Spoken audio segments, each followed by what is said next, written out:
today is my birthday. So we will be celebrating together with my two sisters in Enchanted Kingdom. Yay! I'm so excited to ride a roller coaster. Whatever it takes. Ciao. So see you Enchanted. Bye! Ayan, so super excited po talaga ako to celebrate my birthday dito sa Enchanted Kingdom. O, di ba? Parang bata. We will heal our inner child na naman. Kasama yung dalawang kapatid ko na masasarap and very supportive sa pagkaisip bata mo. So yes, ako po yung pinaka-ate and ito po yung mga ginagawa ko sa buhay. Supposedly po, nasa Hong Kong po talaga ako magsa-celebrate doon sa Hong Kong Disneyland. Tickets are all ready. Kinancel ko po lahat ng flight ko. Dahil nanakawan po ako na medyo malaki din. Kanang makaingon jud kag aray ko pa! Ang masakit pa doon, guest mo lang na naging friend mo na rin yung nagnakaw, di ba? Aray ka! O di ba masakit?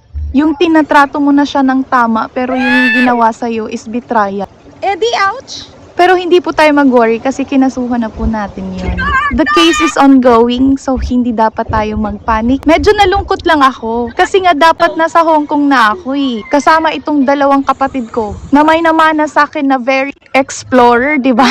But still, I still wanted to go in an amusement park. So nakita ko tong Enchanted Kingdom ulit. This is my 4th time actually. So alam kong walang entrance yung may mga nagbe-birthday. So birthday ko today, wala akong entrance fee. Basta magdala lang ako ng dalawa. Na timing din na bakasyon ng kapatid ko. Since hindi pa nagsisimula yung class, pumunta na lang siya sa Manila to celebrate my birthday. Wow, di ba?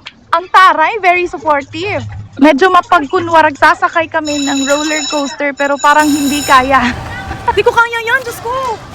Halata ba sa mukha? So yung kinaya lang namin is itong kabayo-kabayo. Ano ba tawag dito? Horseback riding? Basta nakakahilo siya, pinapaikot-ikot ka lang. Kagaya ng nagnakaw ng pera ko.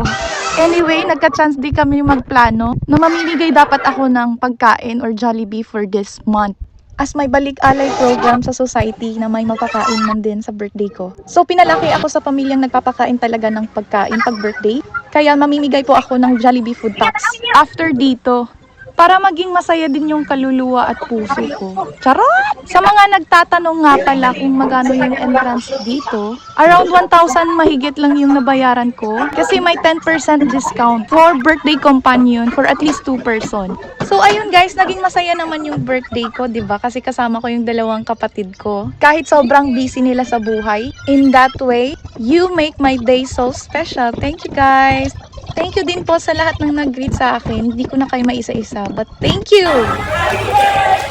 Happy birthday! Happy birthday! Ilan yung birthday? O diba, murajog talang bataa. Yes po, King Koy talaga ako in person. So that's it. That's my birthday story for this year. Thank you for watching!